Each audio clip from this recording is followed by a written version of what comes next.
The receptionist handed me a clipboard with a stack of forms. Her practiced smile never reached her eyes. "Fill these out completely," she said. "When you're done, take a seat until we call your name." I nodded, the shame burning hot beneath my skin as I retreated to an empty corner. She had no idea that the woman desperate enough to sell her plasma for $40 carried blood so rare it would soon make me a target of billionaires' ex-husbands, and a conspiracy I never saw coming. My name is Harper Bennett, 53 years old. Until 6 months ago, I owned Elegance by Harper, the premier event planning company in Chicago. I lived in a penthouse on Lakeshore Drive, was married for 25 years to a man named Gavin, and thought I understood the value of things. 6 months ago, a catastrophic equipment failure at the Lakeside Bank Anniversary Gala poisoned half the guests with contaminated seafood. The lawsuits followed like wolves. The supplier declared bankruptcy, leaving me liable. My reputation, built over 2 decades, crumbled in a single night. Gavin packed his bags while I sat numb on our bed. "You've ruined our lives," he said, and walked out. He emptied our joint accounts before I even knew what was happening. Within 3 months, I'd lost everything: the business, the penthouse, my marriage, and my daughter's college fund. Now I sat in a plasma donation center on Chicago's South Side, filling out forms so I could trade a piece of myself for $40. $40 for my daughter Mia's asthma medication.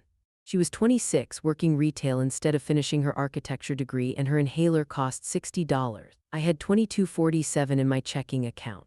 Around me, college students scrolled through phones. An elderly man dozed in the corner. A young woman in scrubs, probably coming off a night shift, filled out her own forms with practiced efficiency. All of us here to trade parts of ourselves for cash. The difference was they looked like this was routine. I felt like an imposter in my carefully pressed blouse, the last remnant of my former wardrobe saved for job interviews that never materialized. I filled out the medical questionnaire with meticulous honesty. No recent tattoo, no travel to malaria-endemic countries, a first in decades.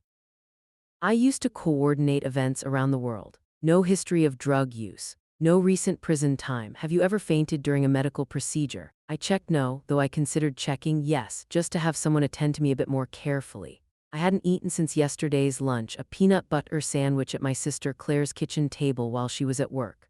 Harper Bennett, a young woman in colorful scrubs, stood at the doorway, clipboard in hand. I gathered my purse and followed her through to a small screening room with a blood pressure cuff and scale. "First-time donor?" she asked, gesturing for me to sit. "Is it that obvious?" I attempted a smile. "We remember our regulars," she said kindly, wrapping the cuff around my arm. "I'm Andrea. I'll be handling your intake and initial screening today." Andrea was probably in her late 20s, with a warm smile and gentle efficiency as she took my vitals. When she wrapped the tourniquet around my arm to check my veins, she let out an appreciative whistle. "You have amazing veins for donation," she said. "This is going to be super easy. Some folks we have to hunt and prod, but yours are right there saying hello. At least some part of me is still functioning properly," I muttered before I could stop myself. Andrea gave me a curious look but didn't pry. Instead, she prepared to take the preliminary blood sample, swabbing the crook of my arm with alcohol. "Small pinch," she warned, and slid the needle in. I barely felt it. "See, perfect veins, you were made for this." The dark red liquid filled the small vial quickly. Andrea labeled it and set it aside, then prepped a second tube. "Just need to check a few basic levels before we proceed with the full donation." As she worked, I found myself studying the donation center more carefully. The walls were lined with posters about saving lives, community service, and the scientific benefits of plasma donation. Nothing about the $40 that had brought me, and likely most others, here today. "All done with this part," Andrea said, placing a cotton ball over the tiny puncture and bending my arm up. "I'll run these quick tests, and if everything looks good, we'll get you set up for the full donation. Should only take a few minutes." I nodded, waiting patiently while she left with my blood samples. Through the thin walls, I could hear the quiet hum of machines and occasional beeps from the donation room next door. The reality of what I was doing, selling my plasma to buy my daughter's medication, hit me anew. How had everything collapsed so completely? I was pulled from my bitter memories when the door opened again. Andrea returned, but her expression had changed dramatically. She was pale, her eyes wide, clutching my blood sample tube as if it contained nitroglycerin. "Mrs. Bennett," she said, her voice noticeably different. I need to. There's as she stopped, composed herself. Would you mind waiting just a few more minutes? Dr. Stewart needs to verify something with your sample. Is something wrong? My heart skipped. Am I sick? No, it's not like that. Her reassurance seemed genuine. It's actually just wait, please. Dr. Stewart will explain everything. Before I could press further, she hurried out again, still carrying my blood sample. 5 minutes stretched to 10, then 15. I considered gathering my things and leaving. Clearly, something strange was happening. When the door opened again, a man in his late 40s wearing a white coat entered, followed by Andrea. His expression was one of barely contained excitement. Mrs. Bennett, I'm Dr. James Stewart, medical director here. He extended his hand, which I shook automatically. I apologize for the wait, but we needed to confirm something quite extraordinary about your blood. Extraordinary? I repeated. Yes. He sat on the rolling stool across from me, leaning forward. Mrs. Bennett, you have what we call Rh-null blood. It's often referred to as golden blood because it's the rarest blood type on Earth. There are only about 43 known people worldwide with this blood type. I stared at him, certain I'd misheard. I'm sorry, what?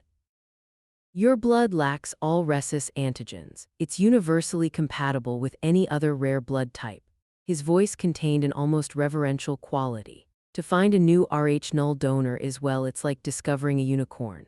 As I struggled to process this information, a sharp series of beeps came from Dr. Stewart's pocket. He pulled out a pager, glanced at it, and his eyebrows shot up. Mrs. Bennett, would you excuse me for just a moment? This is urgent. I'll be right back to explain everything in more detail. He left the room in a rush, leaving me alone with Andrea, who was still looking at me like I'd sprouted wings. What does this mean? I asked her. I just came for $40. Andrea smiled, a strange mix of awe and sympathy in her expression. I think, Mrs. Bennett, your day is about to change in ways you can't imagine. 20 minutes later, Dr. Stewart returned with a third person in tow. A tall man in an impeccably tailored charcoal suit who looked wildly out of place among the clinic's utilitarian furnishings. His presence exuded authority, like someone accustomed to rooms falling silent when he entered. Mrs. Bennett, this is Timothy Blackwood, Dr. Stewart said, his voice pitched slightly higher than before. He's a representative for the Rothschild family and has come here specifically to speak with you. The suited man stepped forward, extending a manicured hand. Mrs. Bennett, it's an honor. I apologize for this unconventional introduction, but time is of the essence. I shook his hand automatically, feeling increasingly disoriented. I don't understand what's happening. Dr. Stewart gestured for everyone to sit. Our system automatically logs rare blood types in an international database. When we confirmed your Rh-null status, it triggered an alert. Mr. Blackwood was already in Chicago on other business. Fortuitous timing, Timothy Blackwood said with practiced smoothness. Mrs. Bennett, are you familiar with Alistair Rothschild? The name rang a distant bell. The Swiss banker. His family sponsored the International Finance Summit in Geneva a few years ago. My company bid on the event but lost to a local firm. Precisely. Blackwood nodded, seemingly impressed. Mr. Rothschild is currently facing a critical health situation. He requires heart surgery that can only be performed with transfusions from an Rh-null donor. His medical team has been searching for a compatible donor for weeks. Dr. Stewart added, your blood type is the only match they found in the Western Hemisphere. I looked between them, struggling to process what they were implying. You want my blood for this billionaire's surgery. We're prepared to compensate you substantially for your assistance, Blackwood said, opening a slim leather portfolio. The Rothschild family is offering $3 million for your immediate cooperation. A private jet is standing by at the executive airport to transport you to Switzerland today. The room seemed to tilt slightly. $3 million. The procedure would require multiple donations over approximately 2 weeks, Dr. Stewart explained. It's intensive but not dangerous with proper medical supervision, which you would receive at Switzerland's finest private clinic. $3 million. The figure hung in the air, almost absurd in its magnitude. 6 hours ago, I'd been panicking about finding $40 for my daughter's medication. My business debts alone had topped $2 million, everything I'd built over 20 years gone in a single disastrous night. And now this stranger was offering to erase it all because of something in my veins I hadn't even known existed until today. This is a joke, right? I whispered. I assure you, Mrs. Bennett, this is entirely serious, Blackwood said. Perhaps this will convince you. He He pulled out his phone, tapped a few times, and handed it to me. On the screen was a bank transfer authorization for $250,000. A deposit, he explained. My hands trembled as I handed back the phone. I need to call my daughter. Andrea quickly brought me to a private office with a phone. Mia answered on the second ring. Mom, is everything okay? Did you get the money for my inhaler? Something incredible just happened. My voice shook as I explained the situation as best I could. There was a long silence after I finished. Mom, this sounds insane, she finally said. Like organ trafficking or something. I verified Dr. Stewart's credentials, I assured her, having insisted on seeing his medical license before making the call. And the Rothschild banking group is legitimate. I catered an event for one of their partner firms years ago. So you're going to Switzerland today? If I do this, we can pay off all the debt, you can go back to school, we can start over. Another pause. What's the alternative? I considered this. If I walked away, I'd still be homeless, unemployed, and desperate for $40. My daughter would still be working retail instead of finishing her architecture degree. I don't think there is an alternative, honey. Then go, Mia said firmly. But promise you'll stay in constant contact and have everything in writing before you agree. After hanging up, I requested time to review the contract Blackwood had produced.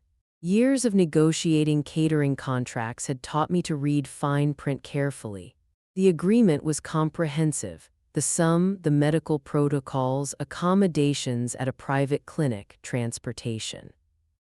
I insisted on several modifications, a detailed schedule of donations, limits on volume per session, and an explicit right to halt the process if my health was compromised. Blackwood seemed surprised by my thoroughness but acquiesced to my changes. You're more astute than I anticipated, Mrs. Bennett. Until recently, I ran a multi-million-dollar company, I replied evenly. This may be unusual business, but it's still business. 3 hours later, I found myself ascending the steps to a private Gulfstream jet, carrying only my purse and a small overnight bag hastily packed from my sister Claire's guest room. Andrea had hugged me goodbye, slipping me her personal number and extracting a promise to let her know I was safe. As the plane taxied for takeoff, I stared out the window at Chicago's skyline growing smaller. Somewhere in that grid of buildings was the luxury apartment I'd lost, the office where I'd built my company and the life I'd thought defined me. Mrs. Bennett, can I offer you something to drink? A flight attendant appeared at my side. We have a full meal service prepared for the flight to Zurich. Just water for now, thank you. My stomach was too knotted to consider food. Across the aisle, Timothy Blackwood worked on his laptop, occasionally making calls in fluent German and French. From snippets, I overheard that Alistair Rothschild's condition had stabilized enough for surgery, but they were in a race against time. As the plane leveled at cruising altitude, I pulled out my compact mirror and studied my reflection. I looked like the same Harper Bennett. The silver strands in my dark hair that I'd finally stopped dyeing last year. The fine lines around my eyes that Gavin had suggested I do something about. The stubborn set of my jaw that my father always said I'd inherited from him. Nothing about me suggested I carried something so rare and valuable inside. Mrs. Bennett, Blackwood called, interrupting my thoughts. Dr. Klaus Werner, Mr. Rothschild's personal physician, would like to speak with you via video conference to explain the medical procedure in detail. As I moved to join him, a strange calm settled over me. 24 hours ago, I was worthless. Abandoned by my husband, a failed businesswoman, a burden on my sister. Now I was racing across the Atlantic because my blood could save one of the wealthiest men in Europe. The irony wasn't lost on me. After losing everything external that I thought defined my value, it turned out my true worth was something I'd been carrying in my veins all along. The private clinic perched on the edge of Lake Geneva looked more like a luxury resort than a medical facility. Floor-to-ceiling windows captured the stunning panorama of alpine mountains reflecting in crystal waters.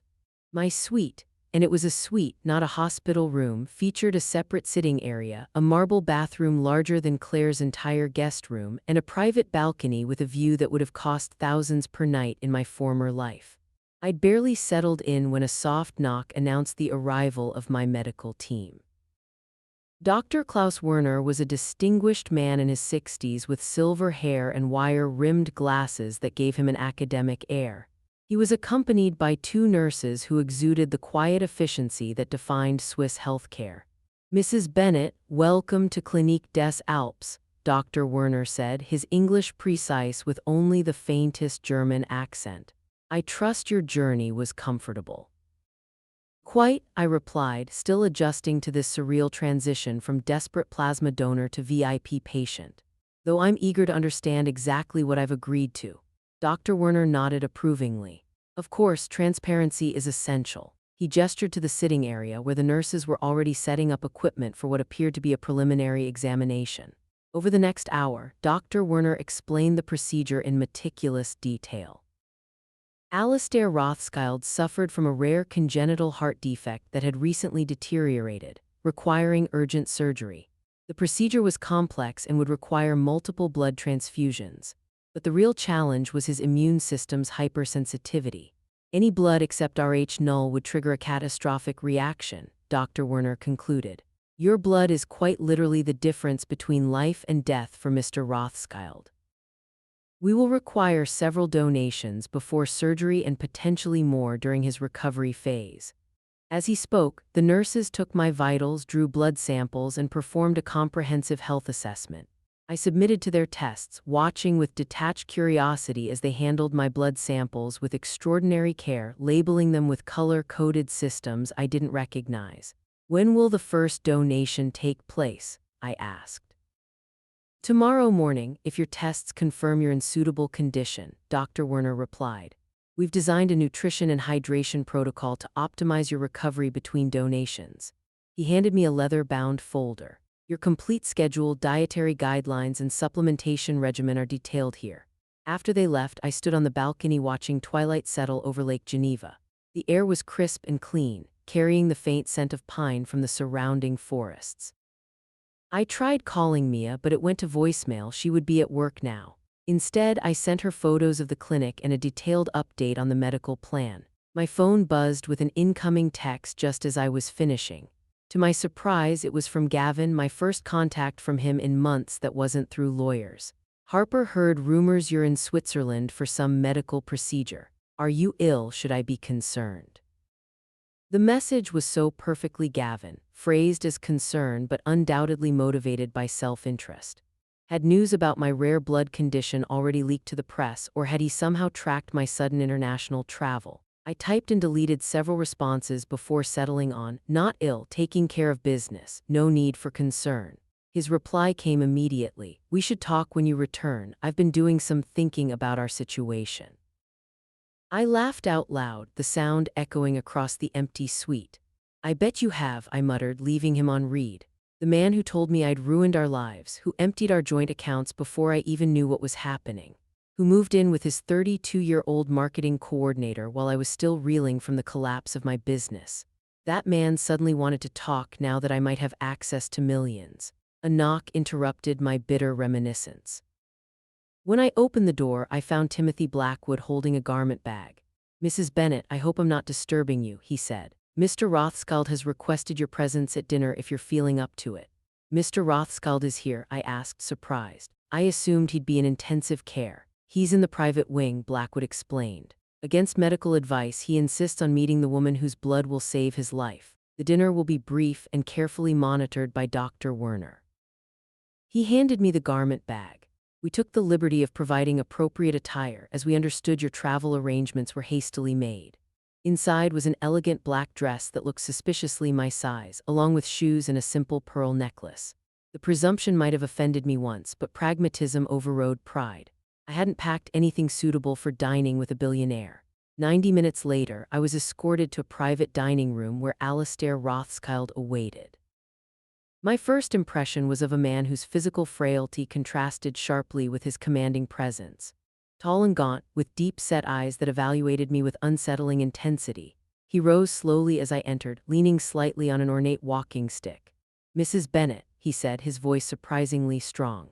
Please join me. He gestured to the chair across from him at a small table elegantly set for two. A nurse stood discreetly in the corner, monitoring his vital signs remotely on a tab. Mr. Rothschild, I acknowledged, taking the offered seat. I must admit this isn't how I expected my day to unfold when I woke this morning.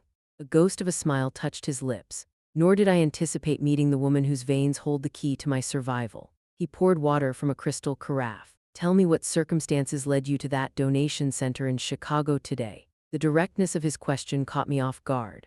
I needed $40 for my daughter's asthma medication. He raised an eyebrow. $40, that seems a remarkably small sum to drive someone of your apparent quality to sell their plasma. I bristled slightly at his assumption, even if it was accurate. 6 months ago, I owned a successful event planning business, a penthouse on Lakeshore Drive, and thought I had a solid marriage. Life can change quickly, Mr. Rothschild.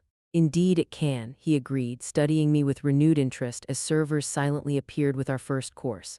What happened? Perhaps it was the surreality of the situation, or simple exhaustion, but I found myself telling him the unvarnished truth. The catastrophic equipment failure that poisoned half the guests at the Lakeside Bank Gala, the lawsuits that followed, the supplier who declared bankruptcy leaving me liable, and finally Gavin's abandonment when our assets evaporated. So this morning I needed $40 I didn't have, I concluded, realizing I'd barely touched my food during this recounting. And now I'm dining in Switzerland with a man prepared to pay millions for my blood. Life is nothing if not unpredictable. Rothschild listened without interruption, his expression inscrutable. When I finished, he was quiet for a moment before responding. Do you know what I find most interesting about your story, Mrs. Bennet? He asked finally. What's that? You've lost everything external, your business, your home, your husband. Yet you still carry within you something of extraordinary value that no one can take away. He gestured toward my arm where the tiny mark from this morning's blood test was barely visible. There's a profound metaphor there, don't you think? Our eyes met across the table, and in that moment I felt seen in a way I hadn't in years, perhaps even during my marriage. This stranger, this billionaire fighting for his life, had distilled my situation to its essence in a way that both disarmed and disturbed me. I suppose there is, I agreed quietly, though I'd trade metaphorical profundity for my daughter's college tuition in a heartbeat. He laughed then, a genuine sound that seemed to surprise even him before a slight wince crossed his features. The nurse immediately stepped forward, but he waved her away. I believe we'll get along well, Mrs. Bennet, he said, composing. And I suspect our arrangement may benefit us both in ways neither of us yet understands.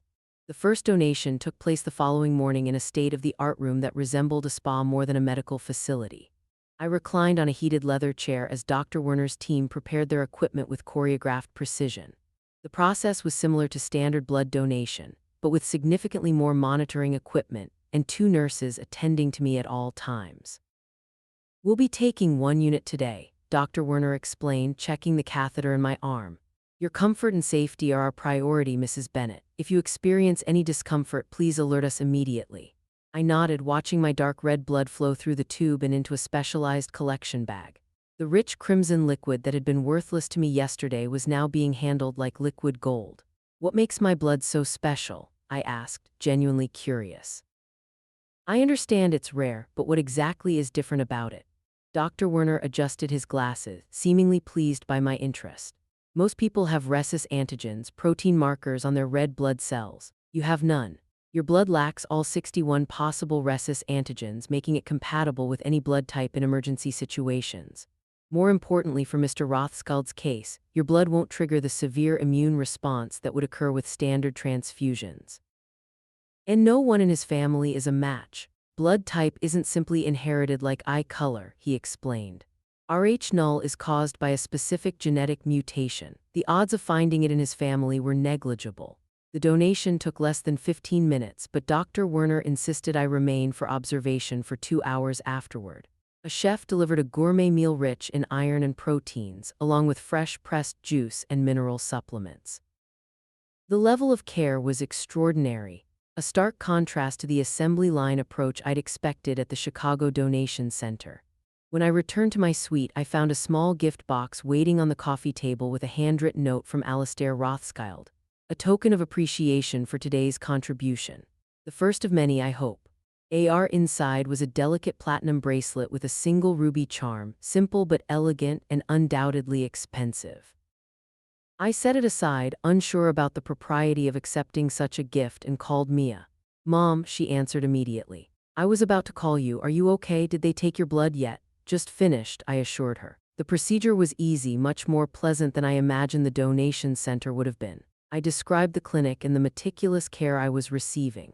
That's good, she said, but I detected hesitation in her voice. What's wrong, honey? Dad showed up at Aunt Claire's looking for you. Her tone hardened. When Claire told him you were in Switzerland, he started asking all these questions about why and who you were with. He seemed, I don't know, calculating. I sighed, unsurprised. He texted me yesterday. Did he mention wanting to talk when I get back? Yes, he told Claire he'd been rethinking things and realized he'd acted hastily. Can you believe that? Unfortunately, I can. I moved to the balcony, staring out at the lake. Has anything about my blood condition hit the news? Nothing specific, but there was a small article about the Rothschild banking group preparing for a major medical procedure involving their CEO. It mentioned flying in a critical medical resource from America. Gavin had always been astute about following money. If he'd caught even a whisper of my potential windfall, he would reappear like a shark in bloody water. The metaphor was ironic given the circumstances. Mom, Mia continued, her voice dropping, you wouldn't consider getting back together with him, would you? Absolutely not, I said firmly. 25 years of marriage ended the moment he walked out. No amount of money changes that. After we hung up, I spent the afternoon resting as instructed, flipping through Swiss magazines without really seeing them. My mind kept returning to Alistair Rothschild's observation. How I'd lost everything external yet still carried something of extraordinary value inside me.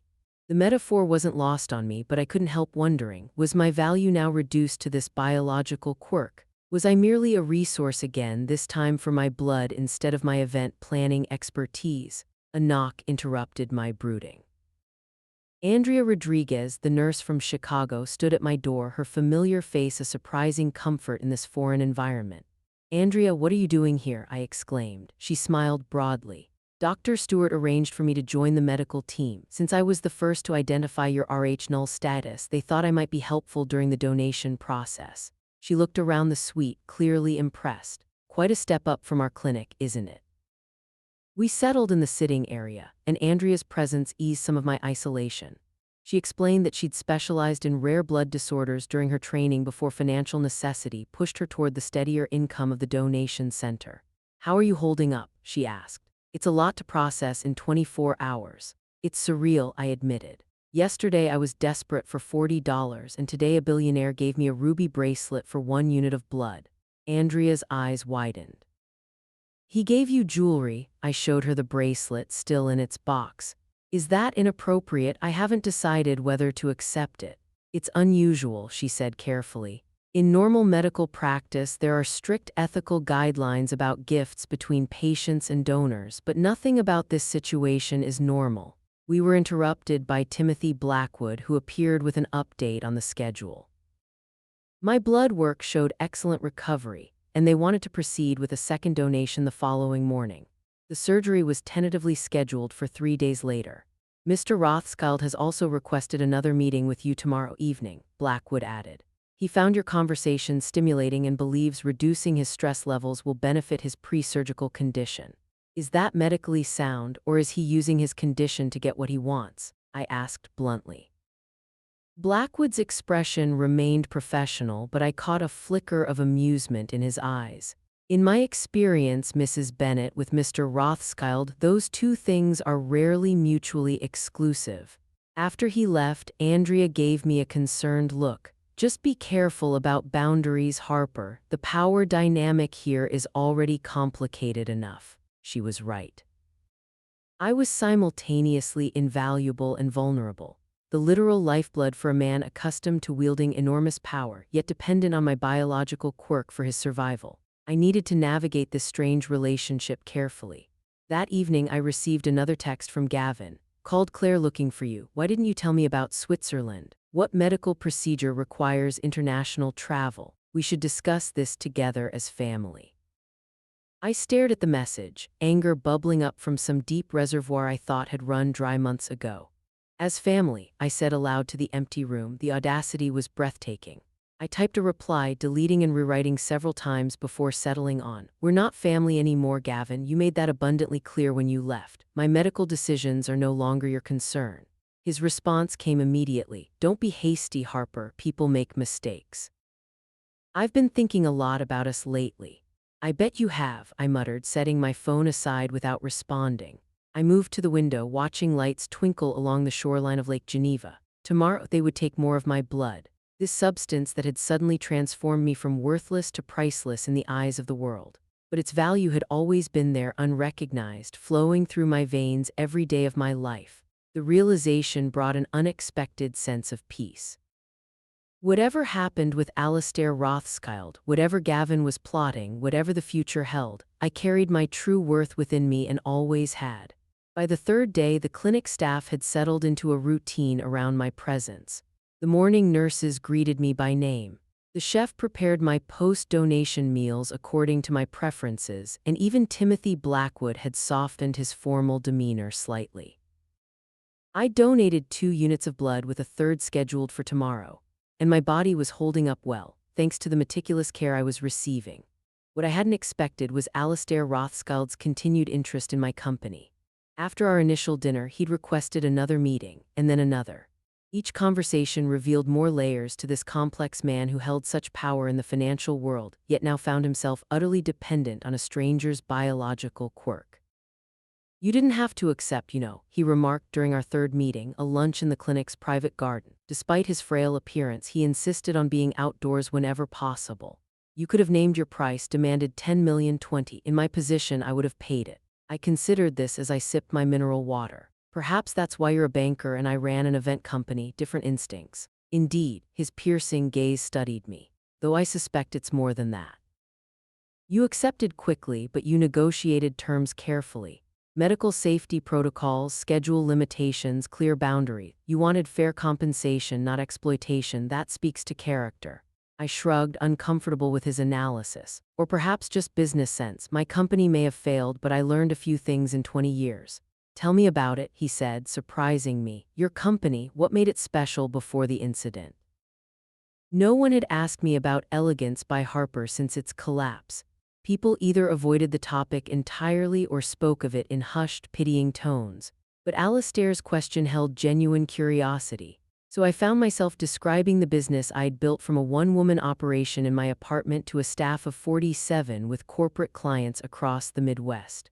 Our signature was personalization. We never used templates. Every event was built from the ground up based on the client's vision and needs. Pride crept into my voice despite myself. We were known for solving impossible problems. The mayor once called us the Navy SEALs of event planning. If something seemed logistically impossible, we were the ones they called. Until the seafood incident, he noted, not unkindly. Until then, I agreed. One equipment failure, one bad night, and 20 years of reputation vanished. Alastair shifted in his chair, a slight wince betraying his discomfort despite his attempts to hide it. The business world can be merciless that way. One misstep erases 1,000 successes. Is that what happened to you? I asked boldly. A misstep, he raised an eyebrow, clearly unused to such direct questioning. My condition is congenital, a birth defect, though it manifested serious symptoms only recently. I met with your family, I clarified. I've noticed no one has visited you. For someone preparing for life-threatening surgery, you seem remarkably alone. A shadow crossed his face. My family situation is complicated. My ex-wife lives in Monaco with her third husband. My son manages our Asian operations from Singapore. They've been notified, of course, but they haven't come. They'll attend my funeral if necessary, he said with surprising detachment. Or the press conference announcing my recovery should you and Dr. Werner succeed. The casual way he referenced his possible death struck me. Doesn't that bother you, being alone at a time like this? He gestured around us at the private clinic. I'm hardly alone. I have a full medical team, staff attending to my every need, and now you, my golden-blooded savior. That's not the same as family. Perhaps not. He examined me with renewed interest. Yet you're hardly surrounded by loved ones yourself, Mrs. Bennett. Your daughter remains in Chicago, and from what you've mentioned of your sister, your relationship seems strained at best. The observation stung because it was accurate. I changed the subject. Is there anything you want to do before the surgery? Anywhere you'd like to go while you still can? He seemed amused by the question. You sound as though you're offering to fulfill a dying man's last wish. I'm offering a distraction, I corrected. Sitting here counting down to surgery can't be good for your stress levels. To my surprise, he considered the suggestion seriously. There is a small art gallery in the old town. They're exhibiting a collection I've been interested in seeing. Then we should go, I said impulsively. If Dr. Werner approves, of course. That afternoon, after considerable negotiation with the medical team, we set out for the gallery in Alistair's private limousine. A nurse accompanied us, discreetly monitoring his vitals via a small device he wore beneath his immaculate suit. The gallery had been closed to the public for our visit, another reminder of the power this man wielded even from his sickbed. The exhibition featured contemporary European artists exploring themes of transience and permanence, a subject that struck me as almost too on the nose given our circumstances. Alistair moved slowly through the space, occasionally pausing to examine a piece more closely. I noticed he was particularly drawn to the more provocative works, those that challenged conventional aesthetics or presented uncomfortable juxtapositions. "What do you see in this one?" he asked, stopping before a large canvas that appeared to my untrained eye as chaotic splashes of red against a dark background. "Honestly, it looks like a bloodbath," I said without thinking. To my relief, he laughed, a genuine sound that momentarily transformed his austere features. "Precisely why I appreciate your company, Mrs. Bennet. No artificial analysis, no pretense." "Harper," I said suddenly, "if we're going to be bound by blood, literally you might as well use my first name." "Harper," he repeated as if testing the sound. "And I am Alistair, though most call me Alex." "Not Mr. Rothschild?" I asked with mild sarcasm. "Only those who want something from me," he replied dryly. We continued through the gallery, our conversation flowing more naturally now. By the time we returned to the clinic, I realized I'd spent the afternoon not thinking about Gavin's texts, my financial situation, or even the strangeness of my current circumstances. For a few hours, I'd simply been Harper again, engaged, curious, present. Back in my suite, I found 3 missed calls from Mia and a text message that sent ice through my veins. Dad showed up at my apartment. He knows about the Rothschild situation. It's in the financial press now, some article about rare blood donor saves banking mogul. He's talking about family interests and legal community property. Call me ASAP. I called her immediately, my hands shaking slightly. What exactly did he say? He's claiming that since you were still legally married when you made the agreement with Rothschild, he's entitled to half of any compensation as community property. Mia's voice trembled with anger. He's consulted a lawyer, Mom. I closed my eyes, the brief normality of the afternoon shattering around me. Of course Gavin would find a way to insert himself into this situation. Of course he would try to claim what was mine. "Did he threaten you?" I asked, sudden maternal protectiveness surging through me. "Not exactly," Mia said. "He was trying to be charming, you know how he gets when he wants something. But when I told him to leave, he said I should consider my future and how this money could benefit all of us as a family." The familiar manipulation tactics made my stomach turn. "I'll handle it," I promised her. "The divorce may not be finalized, but we have a signed separation agreement that clearly divides assets. He can't touch this." But even as I reassured Mia, doubt crept in. The separation agreement had been signed before either of us knew about my golden blood or the compensation it would bring. Would that matter legally? After we hung up, I sat on the edge of the bed, suddenly exhausted in a way that had nothing to do with blood donation. The universe seemed determined to remind me that every silver lining came with a new cloud. I'd found an unexpected lifeline, only to have Gavin's grasping hands reaching for it. A soft knock at my door interrupted my thoughts. Andrea stood there, concern evident on her face. "Bad news from home?" she asked. "You look like you've seen a ghost." "My ex-husband," I explained wearily. "He's making noises about claiming half the Rothschild money." Andrea's expression hardened. "Some people really show their true colors when money's involved, don't they?" "Gavin showed his true colors months ago," I replied. "This is just the encore performance." The morning of Alistair's surgery dawned clear and crisp, the Alps razor sharp against a perfect blue sky. I'd made my final pre-surgery donation the previous day and felt surprisingly strong, thanks to the clinic's aggressive nutritional support and rest protocols. From my balcony, I watched the medical helicopter land on the clinic's roof, bringing, I presumed, the specialized surgical team that would perform the procedure. My phone buzzed with a text from Mia. "Thinking of you today. Let me know how everything goes with Mr. Rothschild's surgery." I smiled at my daughter's thoughtfulness.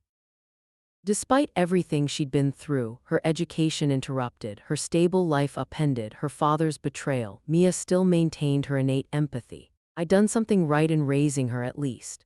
There had been no further contact from Gavin since I'd instructed my divorce attorney to send him a firmly worded cease and desist letter. Whether that would deter him remained to be seen, but for today I pushed those concerns aside. Today was about Alistair and the strange twist of fate that had brought us together. A knock announced Timothy Blackwood, more formally dressed than usual in a dark suit and tie. Mrs. Bennett Harper, he corrected himself, adopting the more personal address Alistair had initiated. Mr. Rothschild has asked to see you before the surgery. Is that allowed? I asked, surprised. I thought they'd be preparing him already. They are, Blackwood confirmed. This is unorthodox, but he was quite insistent. I followed him to the surgical wing, where I was given sterile garments to wear over my clothes before being allowed into a pre-operative room. Alistair lay on a gurney, various monitors attached to his lean frame, an IV already in place. He looked smaller somehow, more vulnerable, the hospital gown replacing his usual bespoke suits. Harper, he said when he saw me, his voice steady despite the circumstances. Thank you for coming. Of course, I replied, moving closer. How are you feeling? Physically, about as one would expect before having one's chest cracked open. His attempt at humor couldn't quite mask the tension in his voice. Mentally, that's why I asked to see you. He gestured for me to come closer, lowering his voice so the nurse across the room couldn't hear. There's a possibility I won't survive this. The doctors seem very confident, I began, but he cut me off with a small shake of his head. They're excellent, and your blood has given me the best chance possible. But the reality remains. I'm 62 with a congenitally defective heart. The odds are significant. He paused, eyes locked on mine. If things go poorly, Blackwood has instructions regarding your compensation. You'll receive the full amount regardless. I wasn't worried about that, I said truthfully. I know, that's precisely why I felt the need to tell you. His hand moved slightly toward mine on the rail of the gurney, not quite touching. In our brief acquaintance, you've shown me more genuine human connection than most people in my life. You came to a donation center to help your daughter, not yourself. You negotiated firmly but fairly. You've treated me as a person, not a bank account. These things matter to me. I swallowed, unexpectedly moved by his words. You're going to be fine, Alistair. And when you're recovered, perhaps you can use some of those billions to find more of us golden-blooded unicorns so the next person in your situation doesn't have to scramble so desperately. A ghost of a smile touched his lips, already thinking like a philanthropist. Money changes people, Harper, be careful, says the billionaire banker, I countered. Precisely. His expression grew serious again. I wasn't always wealthy. I built Rothschild Banking Group from a small regional operation into an international powerhouse. I've seen what money does to others and to myself. Before I could respond, Dr. Werner entered, his expression making it clear that our time was up. We need to proceed, Mr. Rothschild. Alistair nodded. One moment. He turned back to me. Whatever happens, thank you for your golden blood, Harper Bennett. It's worth far more than $3 million. Then you overpaid, I said lightly, trying to ease the sudden heaviness between us. I suspect in the end we'll find I got quite a bargain. With that enigmatic statement, he nodded to Dr. Werner, indicating he was ready. I was escorted back to my suite, where Andrea was waiting with a light breakfast and strict instructions for me to rest. The surgery will take at least 8 hours, she informed me. There's nothing to do but wait. Waiting had never been my strong suit. As an event planner, I was used to constant motion, solving problems, making decisions. Forced inactivity made me restless. After picking up my breakfast, I tried reading, then watching television, then scrolling through news sites on my tablet. Anything to distract from the strange anxiety I felt about Alistair's surgery. You're really worried about him, aren't you? Andrea observed, bringing me tea mid-morning. Is that strange? I asked. A week ago, I'd never heard of him. Now I'm pacing about like a concerned friend. It's not strange, she suggested. You've literally given your blood to save his life. That creates a connection. It's more than that, I admitted. We've talked a lot these past days. He's not what I expected. Andrea gave me a knowing look. Rothschild's reputation in financial circles is pretty cutthroat. The Alpine shark, some call him. I can see that side of him, I acknowledged. But there's more. Underneath all that power and control, he's just human. facing his mortality alone. Like you were when your husband left and your business collapsed, she observed quietly. The parallel hadn't escaped me. Perhaps that explained the unexpected rapport between us. Two people accustomed to control suddenly confronted with their own powerlessness. Around noon, Blackwood appeared with lunch and a brief update. The surgery was proceeding as expected, with no complications thus far. He seemed surprised by my evident concern. You've developed quite an interest in Mr. Rothschild's welfare, he noted. Shouldn't I be interested in the outcome of a surgery that requires my rare blood type? I deflected. Blackwood studied me thoughtfully.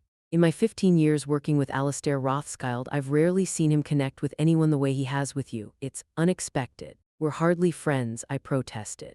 We've just had a few conversations while I've been donating blood. Mr. Rothschild doesn't just have conversations, Blackwood replied. Every interaction has a purpose. His words unsettled me, suggesting an agenda behind Alistair's apparent openness. Was I being naive? Had our discussions been strategic rather than genuine? My phone chimed with a notification, mercifully interrupting this uncomfortable line of thought. It was an email from my divorce attorney.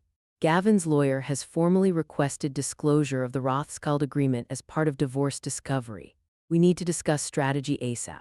A fresh wave of frustration washed over me. Even here, thousands of miles away, Gavin's grasping influence reached me. I forwarded the email to the attorney Blackwood had arranged to handle the Rothschild agreement, asking for her opinion on the divorce implications. The rest of the day passed in excruciating slowness. I fielded a call from Claire, who seemed torn between concern and resentment over my sudden change in fortune. I spoke with Mia again, reassuring her about my health while carefully avoiding details about Alistair that might find their way back to Gavin. At 7 that evening, Dr. Werner finally appeared at my door, still in his surgical scrubs, exhaustion evident in the lines of his face. The surgery is complete, he announced. Mr. Rothschild has survived the procedure. And his prognosis? I asked, my heart pounding unexpectedly hard. The next 48 hours are critical, Dr. Werner said cautiously. But we achieved everything we hoped to surgically. Your blood performed exactly as we needed it to without it. He left the sentence unfinished, but his meaning was clear. I sank into a chair, surprising myself with the intensity of my relief. When can I see him? Dr. Werner raised an eyebrow. He'll be unconscious in intensive care for at least 24 hours. There's no need for you to. When can I see him? I repeated firmly. He studied me for a moment before relenting. Perhaps tomorrow evening if his condition stabilizes sufficiently. After he left, I stood at the window watching nightfall over Lake Geneva, the lights of the city glittering like earthbound stars. Alistair had survived the surgery, the first hurdle cleared. Why this mattered so much to me, beyond the practical implications of our agreement, was a question I wasn't quite ready to examine.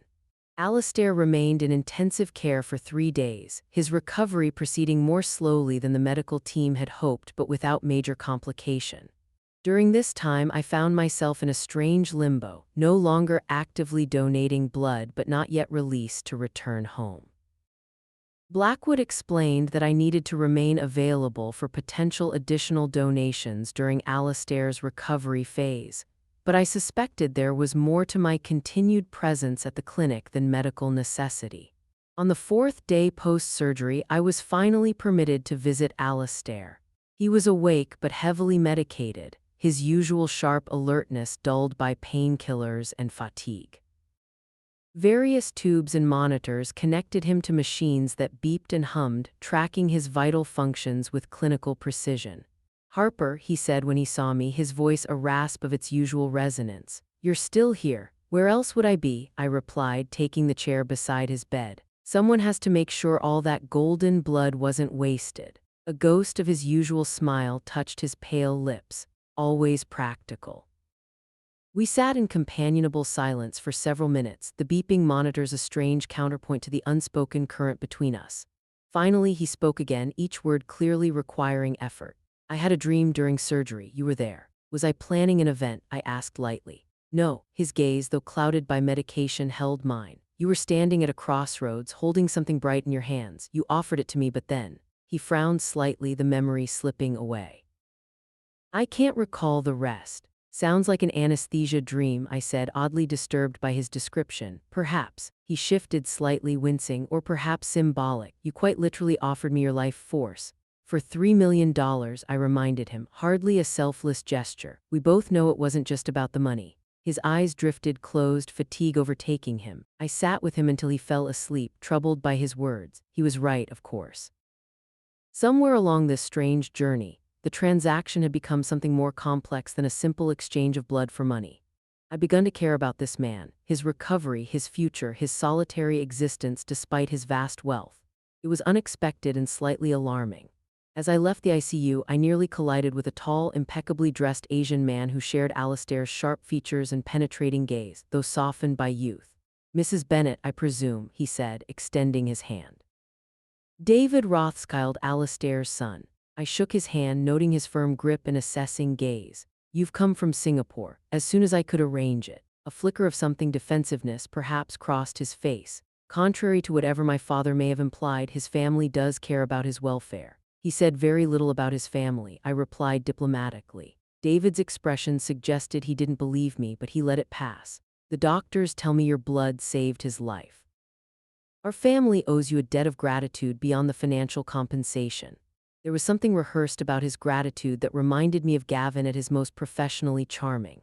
I wondered how much this young man, who had clearly inherited his father's business acumen if not his warmth, knew about my arrangement with Alastair. "I should let you visit your father," I said, stepping aside.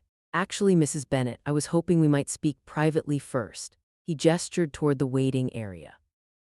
"There are some aspects of your arrangement with my father I'd like to discuss."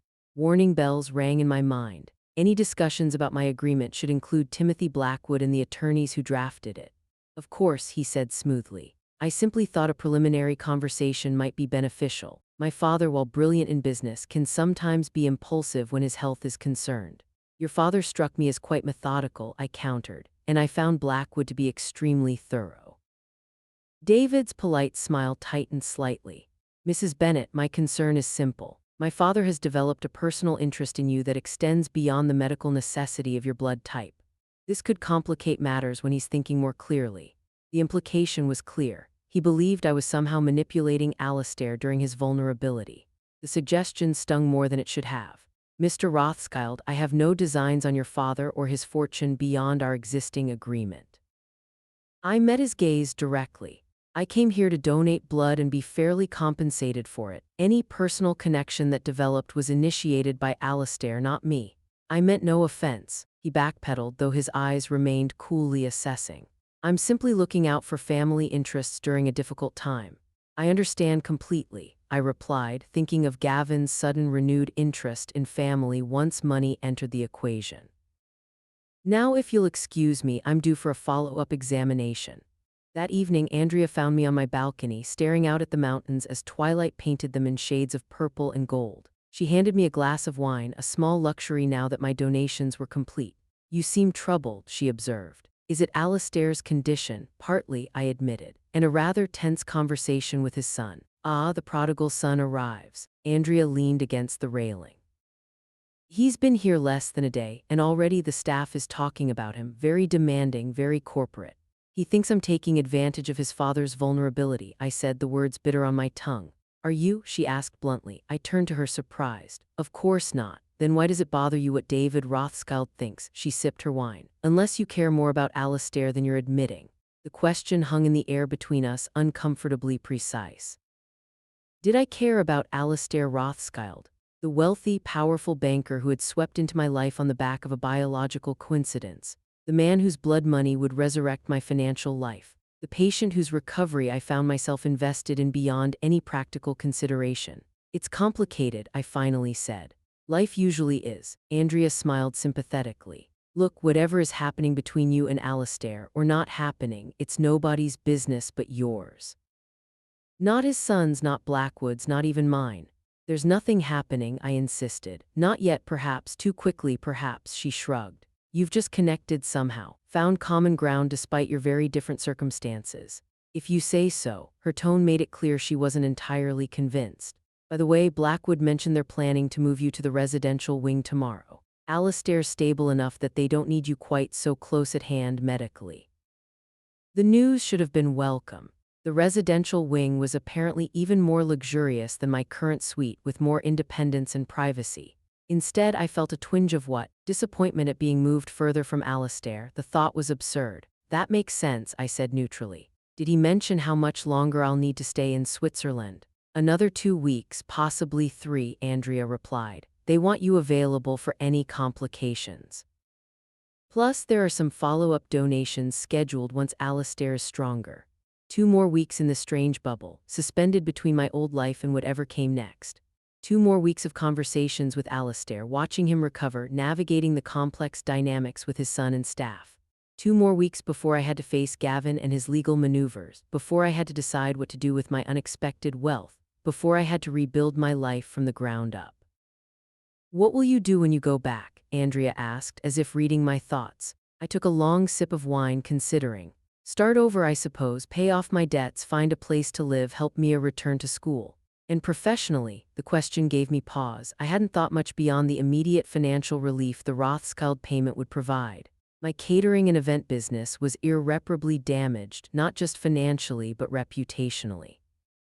Starting over in the same industry would be an uphill battle at best. I don't know, I admitted. 20 years in one business doesn't prepare you well for a midlife career change. Unless, Andrea suggested, you use what you've learned about crisis and recovery to help others navigate similar situations. The idea resonated unexpectedly, echoing conversations I'd had with Alistair about transforming failure into opportunity. Before I could explore it further, my phone buzzed with a text from Blackwood. Mr. Rothschild is asking for you if you're available. I showed Andrea the message and she raised an eyebrow. Nothing happening, huh? He's probably just bored and restless, I said, setting down my wine glass. You know how terrible patients can be. Oh, I do, she agreed with a knowing smile. Especially when they only want to see one specific visitor. I ignored her implication and headed back inside to change before returning to the ICU. Whatever was happening between Alistair and me, this unexpected connection, this mutual recognition of something I couldn't quite name, it deserved exploration, not denial. And if his son or anyone else had opinions about it, well, I'd survived the collapse of my business and marriage. I could certainly handle a disapproving heir to a banking fortune. The residential wing of Clinique des Alpes resembled a 5-star alpine resort more than any medical facility I'd ever encountered. My new suite featured a full kitchen, a living area with a fireplace, and floor-to-ceiling windows that framed the mountains like a living painting. Under different circumstances, I might have reveled in such luxury, but my thoughts remained distracted, split between concerns about Alistair's recovery, Gavin's legal maneuvers back home, and my own uncertain future. Alistair was moved from intensive care to a private recovery suite on the same day I transferred to the residential wing. Though still weak and requiring frequent monitoring, his natural authority reasserted itself quickly. Within days, he had established a modified work schedule, reviewing urgent banking matters via secure tablet and conducting brief video conferences with key executives, much to Dr. Werner's poorly concealed frustration. The man survived open heart surgery less than a week ago, and he's already discussing international finance, Dr. Werner complained when I encountered him in the hallway. Perhaps next time we should remove the workaholic tendencies along with the defective valve, I laughed. I suspect those tendencies are hardwired deeper than his cardiac issues. Then you understand him well already, the doctor observed with a shrewd glance before continuing on his rounds. The comment lingered with me as I made my way to Alistair's suite for what had become our daily afternoon conversation, ostensibly to monitor my recovery as a donor, but in reality a mutual respite from our respective situations. Today I found him sitting up in a reclining chair rather than his bed, color gradually returning to his gaunt features. You look stronger, I remarked, taking my usual seat beside him. Appearances can be deceiving, he replied dryly. But yes, progress is being made. Thanks in no small part to your golden contribution. How are things with David? I asked, noting the stack of financial reports on his side table, clearly his son's doing. Alistair's expression tightened almost imperceptibly. David is being David, efficiently managing the family business while simultaneously reminding me of my mortality and his readiness to assume control. He seems concerned about your welfare, I offered diplomatically. And about my relationship with you, Alistair added bluntly. He took me aside yesterday to express concern that I might be, how did he phrase it, developing inappropriate attachments due to medical vulnerability. Heat rushed to my face. He implied something similar to me. I apologize for my son's presumption. David sees the world primarily through the lens of risk management and asset protection. His tone was matter of fact, but I detected a hint of regret beneath it. A trait he inherited from me, I'm afraid. You seem to have developed other perspectives, I observed. Nothing clarifies one's priorities quite like facing death. He adjusted his position slightly, wincing at the movement. Speaking of clarity, I've been thinking about your situation upon returning to Chicago. The abrupt change of subject caught me off guard. My situation, your ex-husband's legal maneuvering, your professional future, your daughter's education. He gestured to a folder on his table. I've taken the liberty of having Blackwood research some options. I stiffened. I don't recall asking for assistance beyond our original agreement. Alistair studied me, his gaze sharp despite his weakened state. You're offended. I'm surprised, I corrected, though he wasn't entirely wrong. I'm capable of managing my own affairs. Of course you are, but why struggle unnecessarily when I have resources that might prove useful? He pushed the folder toward me. Consider it repayment of a debt that extends beyond our financial arrangement. I hesitated, torn between pride and practicality. Finally, curiosity won out and I opened the folder. Inside were several documents, an analysis of Illinois divorce law regarding separation agreements and subsequently discovered assets, information about an exclusive arts college in Europe with a renowned architecture program, and most surprisingly, a detailed business plan for a consulting firm specializing in crisis recovery for businesses facing catastrophic setbacks. What is this? I asked, holding up the business plan, an idea sparked by our conversations. Alistair's expression remained neutral, but I detected a hint of uncertainty in his eyes. You have a unique perspective, someone who built a successful business, experienced a catastrophic failure, and is now rebuilding. That knowledge is valuable. I flipped through the meticulously prepared projections, market analysis, and potential client profiles.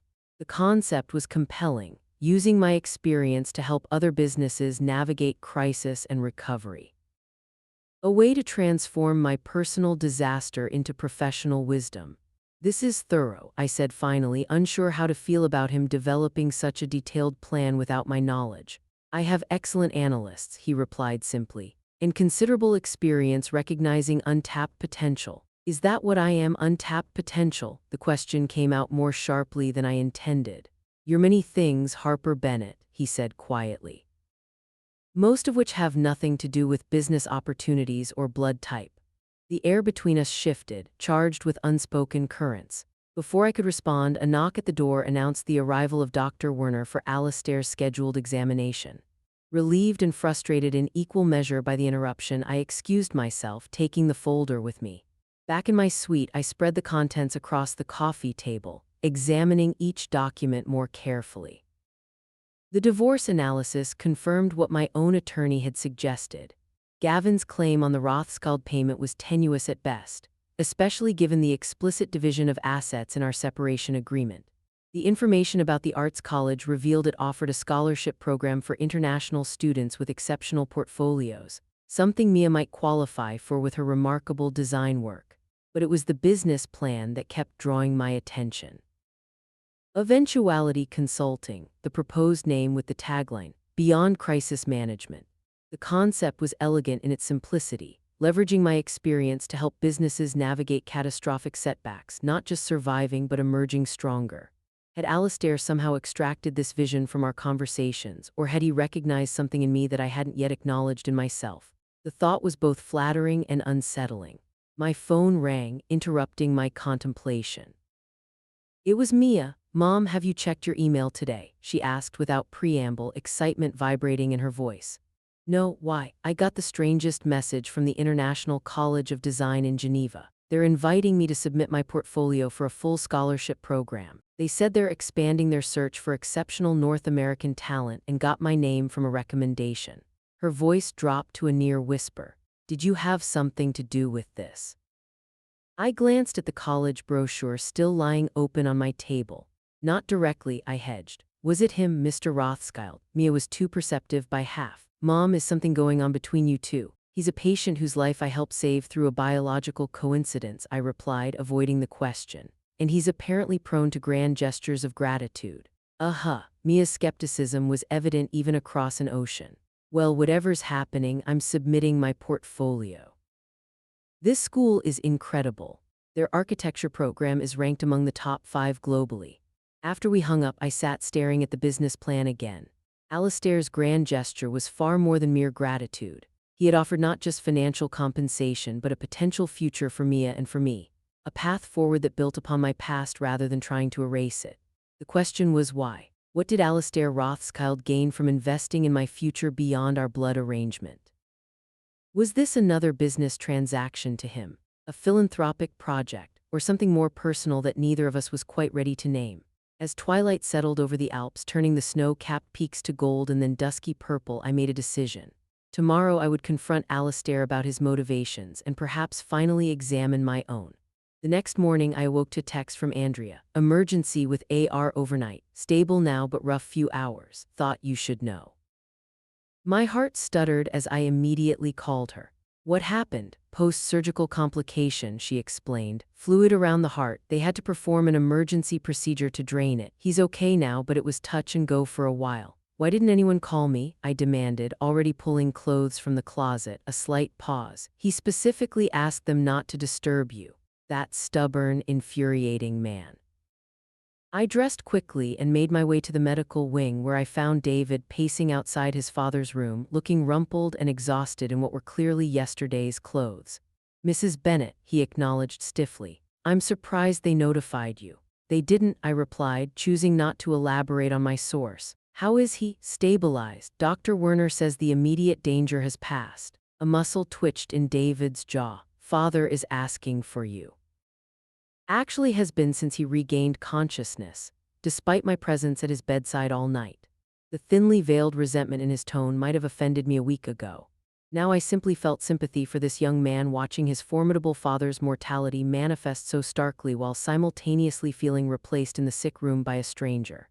Your father values you greatly, I said, softening my tone. He spoke just yesterday about your exceptional management of the Asian operations. Surprise flickered across David's face before his professional mask returned. Did he? He did, I confirmed, though he also mentioned your shared tendency to see the world primarily through risk assessment and asset protection. A reluctant smile tugged at David's lips. That sounds like father. Perhaps we could both visit him, I suggested, an olive branch of sorts. I'm sure he'd appreciate seeing us cooperate rather than compete for his attention. David studied me with new interest, reminding me strongly of his father's penetrating gaze.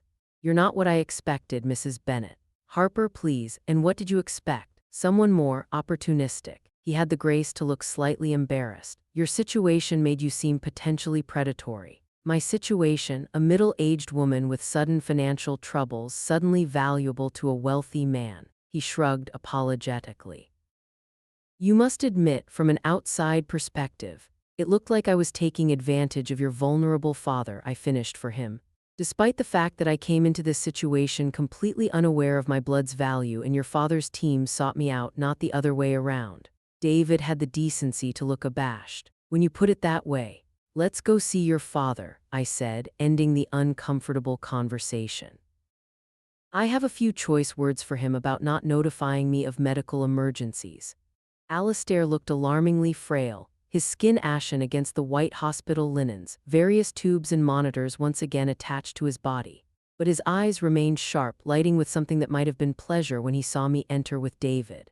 A united front, he observed, his voice weaker than yesterday but still carrying that sardonic edge. Should I be concerned? Absolutely, I replied, taking the chair beside his bed while David remained standing. We formed an alliance to enforce proper rest and recovery protocols, which apparently you've been ignoring. Physician, heal thyself, David added with unexpected warmth. Or at least listen to your actual physicians. Alistair's gaze moved between us, assessing. An interesting development. What's interesting, I countered, is that you specifically requested I not be notified about your medical emergency. Care to explain? A shadow of his usual wry smile appeared. You needed your rest and there was nothing you could have done.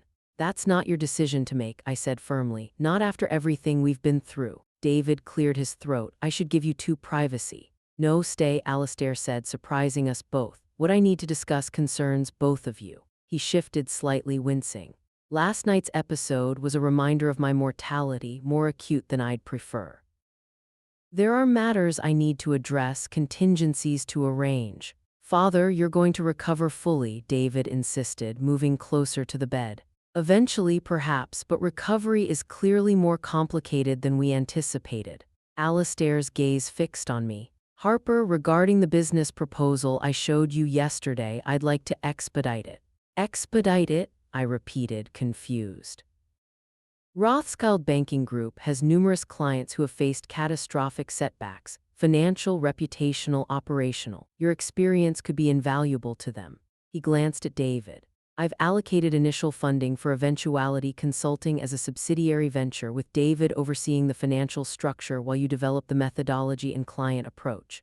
David blinked in surprise. This is the first I'm hearing of this, Father, because I've only just decided.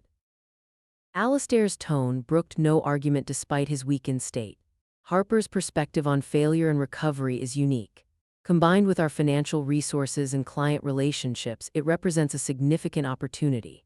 I sat back, processing the implications. So you want me to work for Rothschild Banking Group?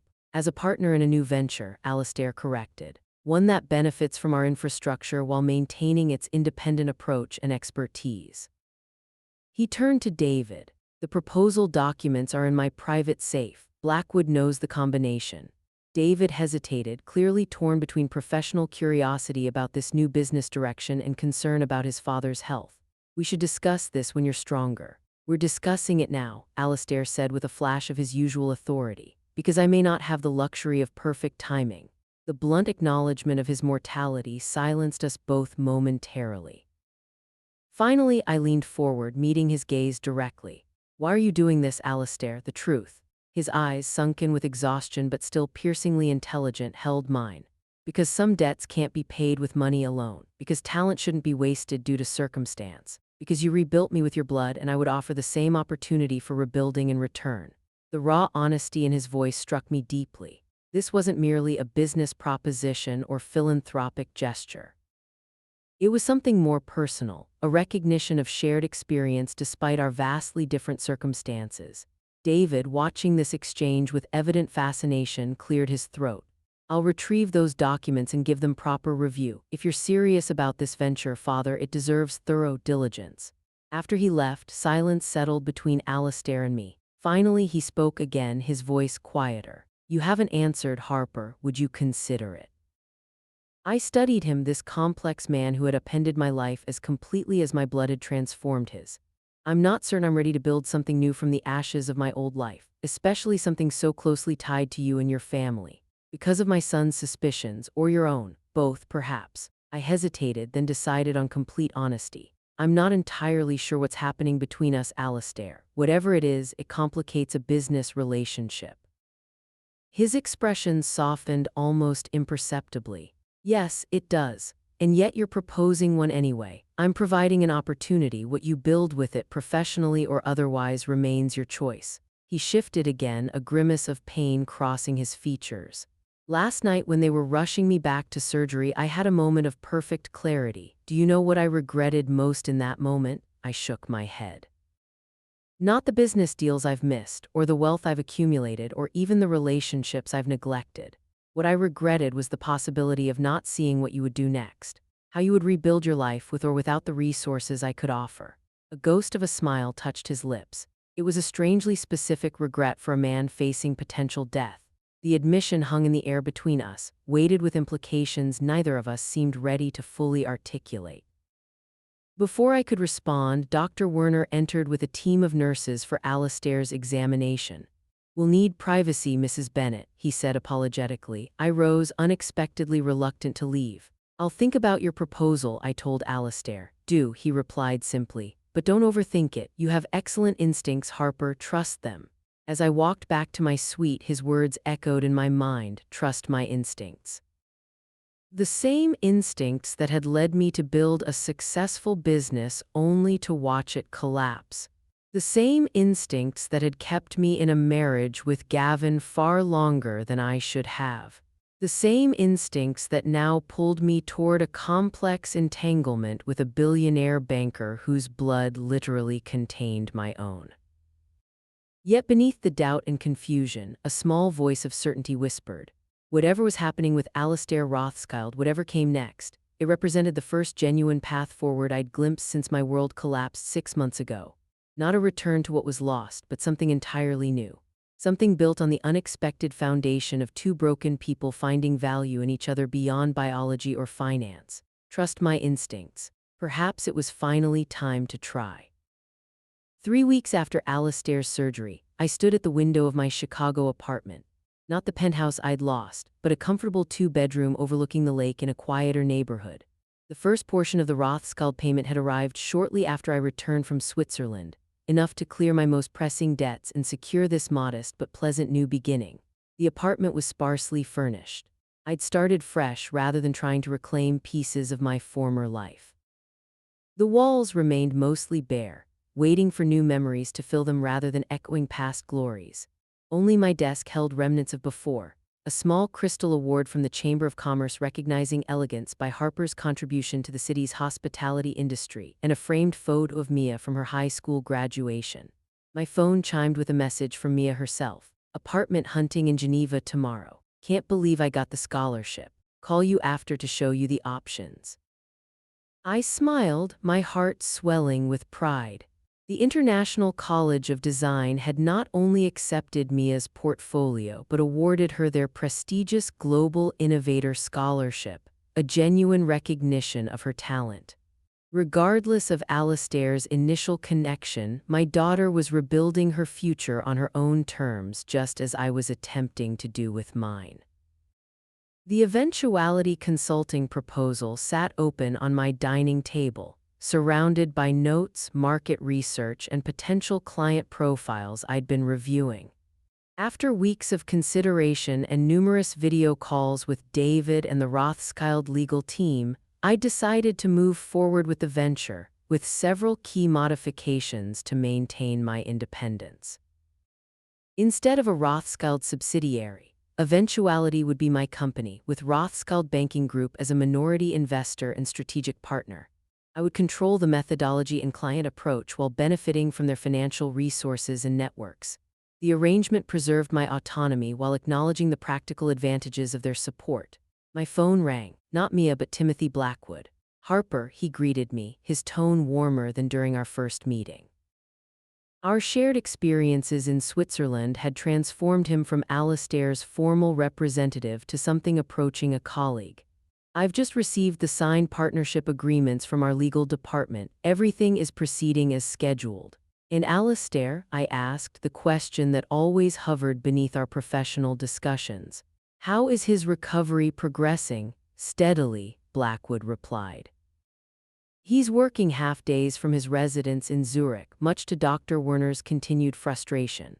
Some patients are more cooperative than others, I observed dryly. Indeed, a pause. He's asked about your visit next month. Should I confirm those arrangements? My upcoming trip to Switzerland, ostensibly for final blood tests and partnership meetings, hung between us, its personal implications unacknowledged but understood.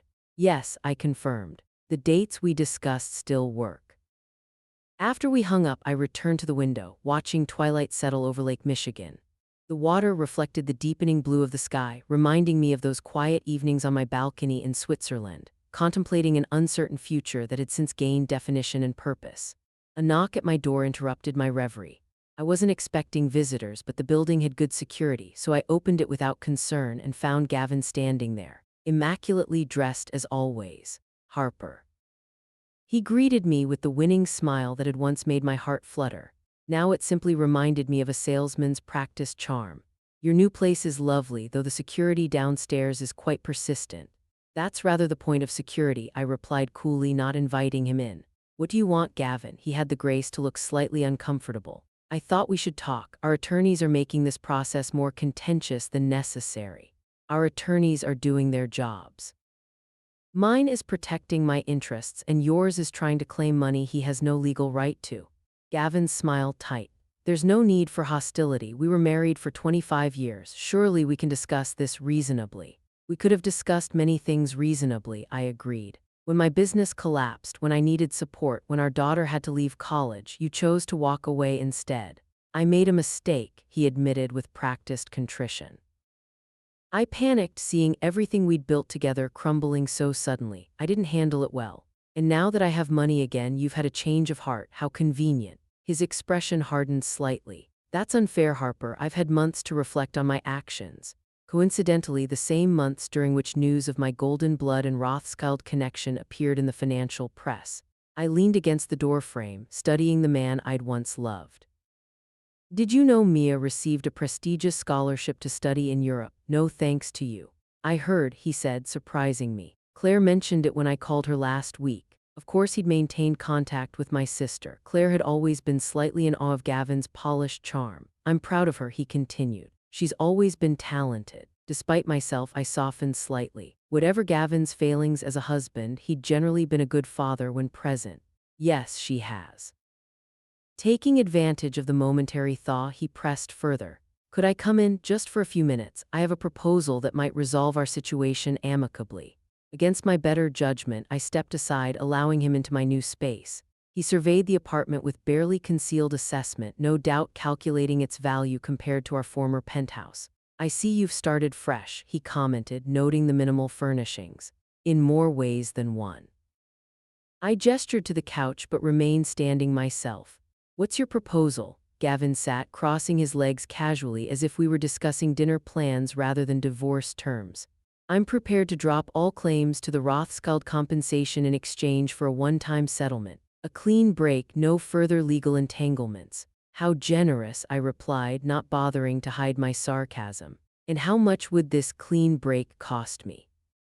He named a figure that, while substantial, was far less than his lawyers had been demanding. Under different circumstances, I might have considered it simply to end the conflict, but something had fundamentally changed in me since that day at the donation center.